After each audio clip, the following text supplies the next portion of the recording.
Hi, I'm Dr. Rachel Pope, board-certified OBGYN and co-founder of Menopause. Welcome to Office Hours. This is a podcast where we talk about menopause, perimenopause, and other things that you should be talking to your doctor or healthcare professional about, but probably aren't. Come on in. No appointment needed. Many self-proclaimed menopause experts on social media. And here I have an actual expert on menopause, Dr. Jim Liu. He's a past president of the Menopause Society, past chairman at the University Hospital's Cleveland Medical Center OBGYN department while I was a resident and beyond, which is why I got the privilege of pulling his ear out of retirement to ask him these questions about perimenopause. So Dr. Liu, thank you for taking the time. And I wanted to ask you, why does menopausal hormone therapy work better for perimenopausal symptoms than birth control pills? Well, actually, perimenopausal symptoms such as hot flashes, vaginal dryness, and irregular cycles, birth control pills actually work better than menopausal hormone therapy. Okay, tell us. So let's first look at the patient who is what we consider perimenopausal. These individuals do not have absolute no bleeding because menopause is defined as 1 year without bleeding.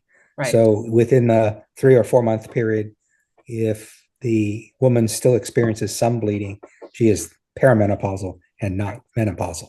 Right. So this would be age range from about 45 to 52.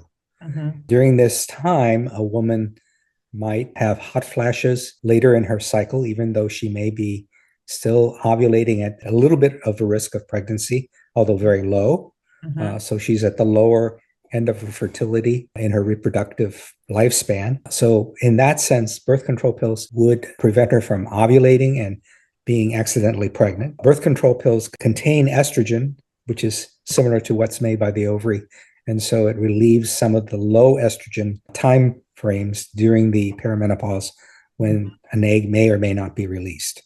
So menopause really occurs when all functional eggs are not able to be released from the ovary. Okay. And that's why there are no menstrual cycles at that point. In contrast, the menopausal hormones, estrogen and progesterone, similar in terms of combinations to birth control pills, may work, but not to a great extent, in that the ovary can supersede and take over while she is on hormone therapy. And thus, it doesn't control the bleeding aspects as much as just the symptoms. So it relieves some of the symptoms, but it doesn't relieve the bleeding aspects. And it doesn't protect against pregnancy that could accidentally occur. And I've seen 2 or 3 women in my 35 or 40 years of practice where they have had prolonged periods of amenorrhea, thought they were in menopause, but didn't have hot flashes, and came into the office and found that they were like 15, 20 weeks pregnant. Wow, that's quite far along. Right.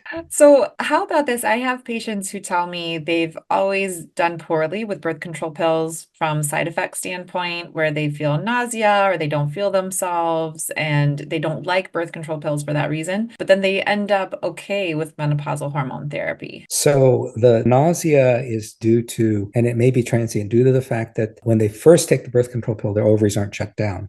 And so the low dose birth control pills, which are used predominantly now, tend to not immediately suppress ovulation. And so it takes a few days for that to happen. And during that time, there's overlap between the two hormones, and women do feel nauseated. It's sort of similar to morning sickness when pregnancy hormones of estrogen are very high. And so that really actually will abate. One option is to take it in the evening before bedtime, which reduces the peak trough effect of the estrogen being released while they're asleep, so they are not conscious of the nausea effect. Right. Okay. Well, thank you so much for your time.